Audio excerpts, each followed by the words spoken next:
Hi, my name is Josh Goldstein, and I'm going to give my presentation on my research project with Farmacy Food. I worked on this project with Dylan Constantine, Miles Krasny, and Parth Valecha.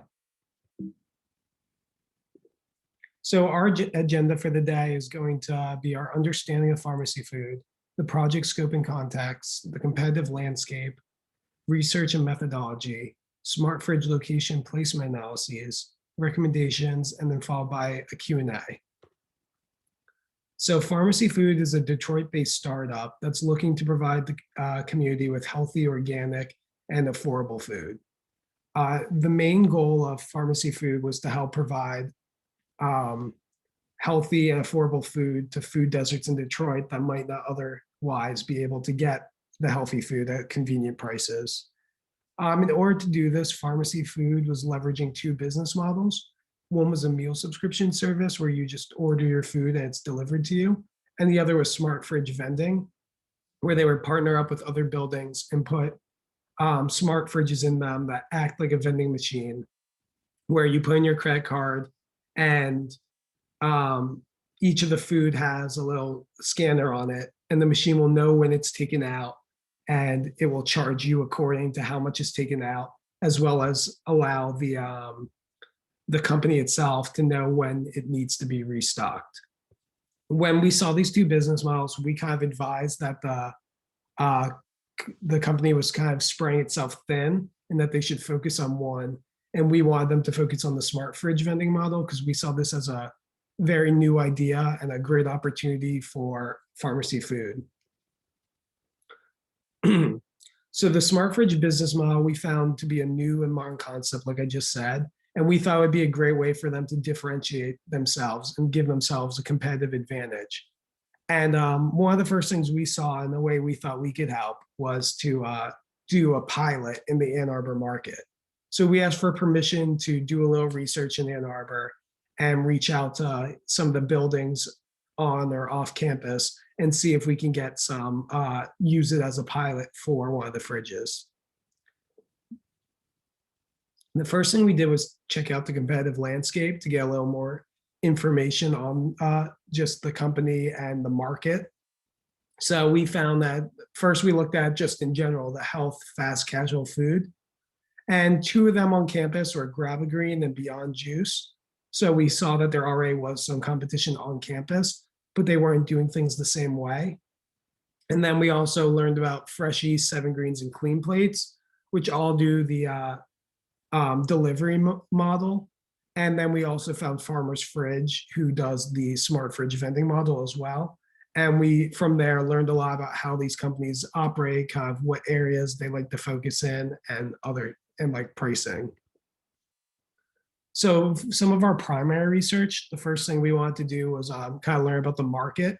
So we ran some student interviews. We did 18 in-person and Zoom call interviews with friends or friends of friends. And then from there, we also found a better way to reach out to more people would be to send out a survey. So we send out surveys to friends and ask them to spread it along. And we ended up surveying 72 Michigan students on stuff like how often they eat out, what makes them like choose one meal over another, price versus convenience, and any perceived health benefits of certain foods. And then we also want some primary research on either the steps of getting the fridge into one of the buildings, or just any information we learn in terms of buying habits once a fridge is there. So for our research, we wanted to get the fridge in one of the buildings. So the first place we checked out were university buildings. We identified potential on-campus housing and dorms and study areas, and reached out to some of the dorms and libraries. Because of COVID, it was very difficult for them to accommodate us, and we were not able to get a fridge in there. We then also reached out to some of the apartment buildings. At the bottom, it shows our sales pipeline, and this is just kind of just an organized way that we express kind of who has already been contacted, who still needs to be contacted, what their status is. And then we also reached out to gyms on and off campus and hospitals. The next section will be our analysis. So one of the first things we asked in our survey was we wanted to get a general idea of how if the way food is cooked affects the health perception. Many of Farmacy Food's products are microwavable, and we wanted to see if that clashed with the perception it wants. And we found that many students think that microwaving food makes it less healthy, or that it inherently is less healthy, which is very bad for the model. And only 5.6 found that have the same view with ovens. We also found that 30% of respondents have dietary restrictions. This might just be a large sample, or large because of where we sampled among students, but this is also not a great sign for our model. It would be better for the delivery model where food can be customized, but once food is already in the machine, you really can't adjust it for different dietary restrictions. We also did a break-even analysis. We got numbers from our client, Mr. Say, and from there we were able to solve break-even times and calculate break-even times. So our analysis kind of told us that if the machine is, if the food in the machine is sold at 75% efficiency, the company will be able to break even in 6 months. But if it's sold at 87% efficiency, the food will be able to break even in 4 months. And a lot of this comes down to the profitability analysis. It's actually more costly to make a meal than or to throw away a meal than it actually is the profit of selling a meal. So really what that means is there's a lot of risk with these machines, and you want to be selling at the highest efficiency possible, because one wasted meal tosses all profit from a sold meal and a little more. From here, we also did a location analysis. So the first place we talked to were apartment buildings, and we found that they have very high foot traffic, and they also have high competition. Apartment buildings a lot of times have restaurants in them or are located near restaurants, which is not great for Farmacy Food. But the convenience is also very high. It's very easy for people to just walk out their door and want to grab a meal. They do have microwaves and the target customer base. A lot of apartments are also big enough for multiple machines, whether that be at the elevators or in a shared space or by the front desk. And the ease of installation is very easy. A lot of it is just talking to the people, the management of the apartment, and kind of convincing them about the mutual benefit of having a machine in there. The next location we looked at were university buildings. They usually have high foot traffic, but because of COVID restrictions, they're currently low.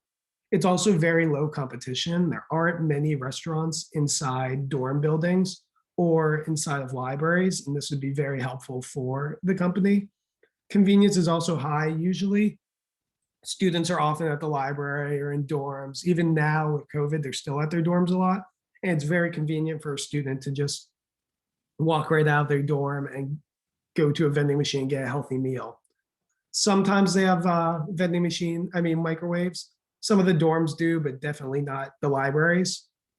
It would be the target customer base of students. And depending on the building, you could have multiple. One big issue is ease of installation. Obviously at the university, things are very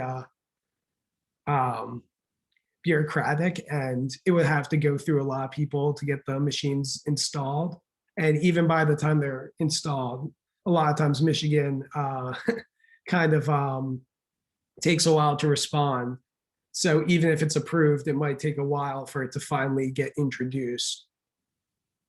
Next, we looked at gyms. They are very low foot traffic compared to the others, but it's also very low competition. There aren't really many things to eat inside a gym. And if you're looking to get protein right before or after a meal, it would be very convenient to have it there. And they don't have microwaves, which is a big fault, but they're exclusively the target customer base of health conscious people. I think this more than makes up for the low foot traffic. because even though the other places have high foot traffic, they're not like as exclusively the health conscious customer that the gyms have. Inside gym, there really isn't space for multiple, but it is an easy installation. It's similar steps to the apartment building where you just have to express the mutual benefit to the manager. The next location we looked at were hospitals. There's very high foot traffic in hospitals and very low competition. We saw a real need in hospitals where everyone knows how like the stereotypical bad hospital food, and just with what's going on right now and how so many more people are in hospitals and doctors, patients, or visitors are spending so much more time there, there is a real need for a healthy and affordable option inside of hospitals. They won't necessarily have microwaves or the target customer base, but would be a lot of customers and a lot of space for multiple fridges. But the ease of installation is very hard, as like beer crack as a university is.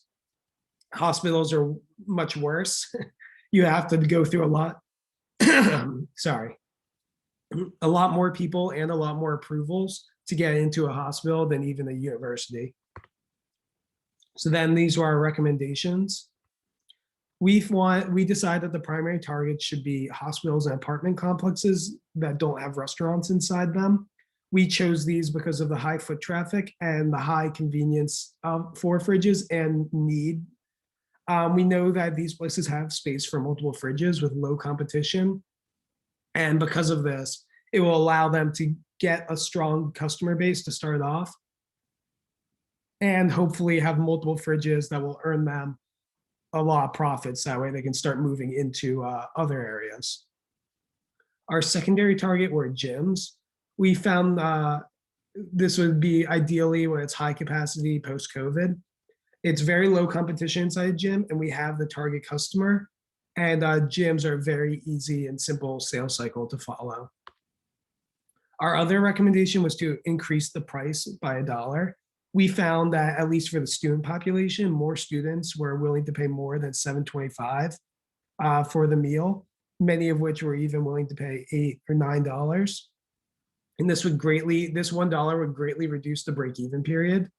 Even at 75% efficiency, right now, the time it would take to break even is about 6 months. But if we increase the price by $1, we can take this number down to only 100 days, which is very important for a new company who's trying to start out, especially in these times.